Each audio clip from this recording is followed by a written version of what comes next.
Hello boyos, Rich Boy J here back up with another video, and this is going to be episode 35 of Your Questions Answered. If you're unfamiliar with it, Your Questions Answered is a Q&A series that I do here on this channel. If you want to see your questions answered in one of these videos, leave it in the comment section below. Make sure it is LEGO, Star Wars, or LEGO Star Wars related, and then check back next week to see if you made the cut. Firstly, I want to thank the person who contributed the introduction to this week's episode. Shout out to SWAT Studios. I really do like it when you guys infuse like stop motion with the intros. I myself am obviously a huge stop motion fan, so I certainly appreciate it when you guys do that. And of course, I'm always urging you, send in those intros. I love showing off your creativeness in these videos, and it's also just a cool thing to put at the front of these videos for me. So if you have something creative to contribute, just send it to me as an unlisted YouTube video or as a message on Instagram. Any way you can get it to me, just send it over and I'll be more than happy to put it at the front of one of these videos, if it's appropriate, of course. But let's go ahead and go on to the first question. First question comes from Jade Productions. He says, love your channel, Jay. Thank you. My question is, what is one set you were so excited for before the first images, but once it was officially revealed, you were disappointed compared to your expectations? This is a good question because nowadays we get pretty good and descriptive leaks of the LEGO Star Wars sets. I guess more specifically descriptions of it long before we actually do see the set. But in regards to sets that I heard about and I was super excited and then I saw it and I wasn't, a few recent ones that come to mind is definitely the First Order ATST. I mean, there's really nothing more to be said other than the fact that it's not even a complete ATST. For the price of the Imperial one, that was actually a complete ATST. So, I mean, LEGO just totally dropped the ball on that one. I'm not really sure why they decided to go that route with the set. Other than that, I think the Solo TIE Fighter was one that I was actually really excited for when I first heard about it. I just was expecting them to do a little bit more with it, make it look a little bit better. I think that having seen Jarek's TIE Fighters, my expectations were maybe set probably unrealistically high, but just the curvature of the cockpit on his as well as Enthyr's design, I expected for LEGO to come out with something that would look, I guess, somewhat close to it. But I just think that the overall shaping of the cockpit on that Imperial TIE Fighter from the Solo wave, it left a lot to be desired. So ultimately, I was pretty disappointed by that set. Like, I love the idea of us finally having an original trilogy TIE Fighter on shelves, but it just didn't really do much for me. So that wasn't a set that I kept build. And then finally, another set that I was really excited for when we were hearing about what the name was just going to be was the Carbon Freezing Chamber set from, I think, 2016. Really just because we don't get very many Cloud City sets to begin with, so to be getting one finally after almost like 20 years was a really big deal. And I mean, it wasn't like an underwhelming set. Like, it's fine for what it is. I just that, like, we just were lacking so many things from Cloud City, and the only new thing we got from that set was an Ugnaught. You know, Cloud City Lando was really the biggest thing that I would have been looking forward to in that set. In hindsight, it's not the biggest of deals because obviously 2 years later we got the Betrayal at Cloud City set, but at the time I was pretty disappointed that we didn't get maybe a few more Cloud City type things that were new and unique to that set, and we had to wait like a couple more years before we got a good comprehensive set for updated Cloud City figures. So that, I think, kind of disappointed me just because it had been so long since we got anything related to Cloud City. Next question comes from Lego Guy 1111266. He says, do you think a UCS Mustafar dual set could work? I absolutely do think it do, and I literally did an entire like 12-minute video on it. If you guys don't recall or you weren't here around that time, I had a series that I started, and I do still plan to continue at some point. It's just, it takes a lot of work to do one of those videos, which is why I haven't done one since then. But I had a series called UCS Set Ideas, where basically I come up with, you know, a list of minifigures, a set design, and just general, like, features that a UCS set could cover over a particular area. And the first one I did was over Mustafar, and specifically the dual aspect of that scene.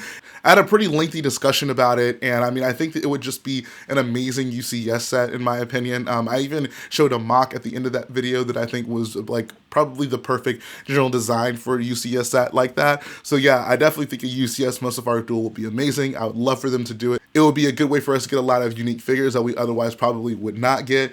So yeah, I hope that they start doing something like that moving forward. I guess probably they would call it like a Master Builder Series type of set because it's not a big ship, which still annoys me, but I mean, LEGO's going to do what they're going to do. But yeah, LEGO, do a UCS. I'm sorry, Master Builder Series Mustafar Duel, and we will all be grateful for it.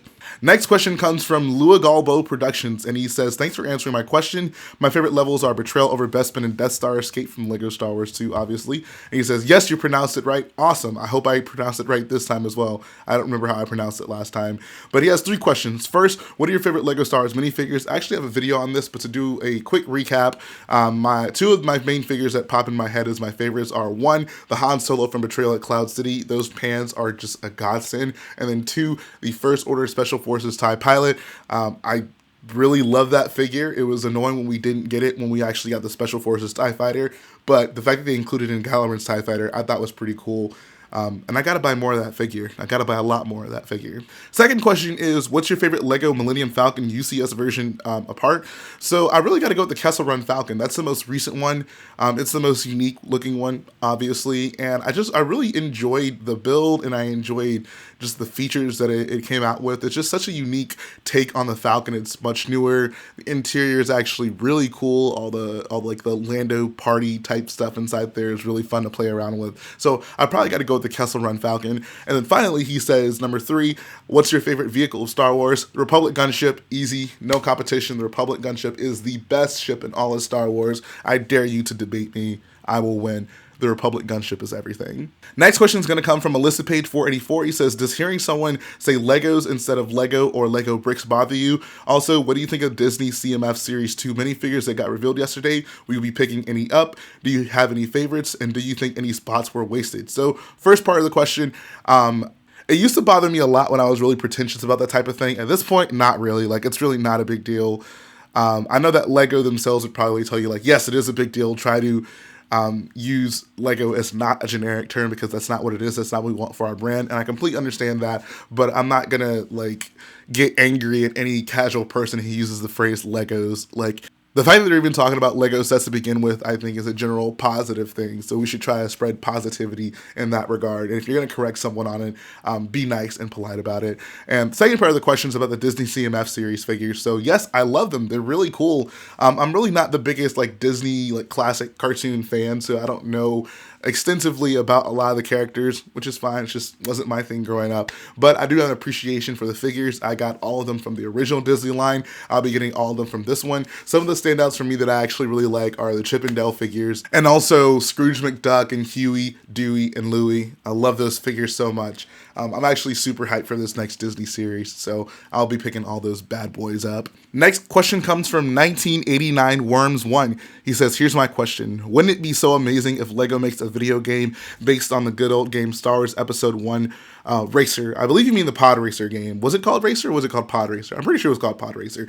Anyways, yes, I would love that. The Pod Racer game is so fun. It wasn't one that I played extensively as a child, but like since I've gotten into adulthood and my appreciation for Star Wars has grown, I've gone back and I've played that game, and yes, it is fun. It is such a cool game to play. I just love the pod race in general, and seeing an entire pod race game recreated in LEGO is like heaven for me. You guys know I'm a big fan of the pod race, and I've been dying to do a pod race mock at some point, and I promise you it will eventually happen.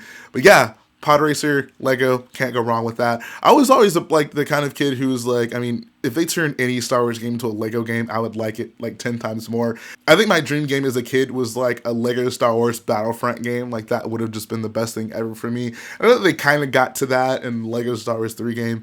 And I guess I should probably actually play that at some point. But I think just a full-fledged like Battlefront version of like Lego Star Wars would be so freaking cool. Let me know what you guys think about that. Are there any particular games that would make you just that much more interested in it if it were done in Lego? Are you fine with it being just realistic Star Wars-y type stuff? Let me know in the comment section below. KaiRyan says, I recently watched you and Garrett discuss your final Scarif model and was particularly interested by the comments about the nightmarish time you had with Renegade clones Zeta class, seeing as I own one myself and had none of the problems you seem to have. My question is, how did you go about constructing the model? What did you omit? Also, what qualities do you look for in other people's mocks? This is the big question, so I'll try to break it down. As for the problems we had with Renegade clones model, I think the initial build wasn't nearly as bad. Like whenever we first built it to have here, like in my house, it was really not that bad. We got it together relatively simply. I think the like cockpit construction, specifically the level where the people sit, like that could have been done a little bit better, because basically the front area kind of connects to it and hinges to it, And since that floor is not very strong, it can like move around a lot more than I would like it to. But whenever we got to the convention, it had been sitting in the car, and we basically just kind of like tried to take it apart really quickly, in basically sections, to just make sure we had enough room to sit it in the vehicle with us, because we were pretty rushed when we were packing up for it, which meant that when we got to the convention, putting it back together was just very puzzling, because like, I mean, we weren't exactly sure how we took it apart, and we just experienced a lot of issues with literally like physically getting the parts to stick in. The best way I can explain it is like we would try to put like one side of the wings in, and then the other side would pop out. Then we try to put the other side in, and then the opposite side would pop back out. So it was just like an hour or so of just trying to do that and get that Zeta class put back together. I think that if we started from the ground up, like we wouldn't have those problems, but since we just kind of like ripped it apart and tried to put it back together, that contributed to us just having a lot of a harder time with it than we probably normally would have. And then also we like lost a pretty important piece. I don't know how. It's probably somewhere in the vehicle we took to it still to this day, but yeah, we lost the piece. So I had to go hunting for a replacement, and it was a somewhat rare piece. So like we had to like make do with another piece that kind of worked, kind of didn't work, and that just complicated things as well. So yeah, you can see that Zeta class is still sitting up there. I tried my best to put it together after that convention, and I haven't touched it since then, other than to like poach parts off of it. I'm honestly just considering taking the whole thing apart and building Cave God's model from Brick Vault, so that may actually be the thing that I go for. As for what qualities I look for in other people's mocks, literally just accuracy, and I guess features as well, you know, like interior stuff like that, just cool little details that LEGO would never put in their sets, to really just give me a reason to build the mock as opposed to going for the LEGO set.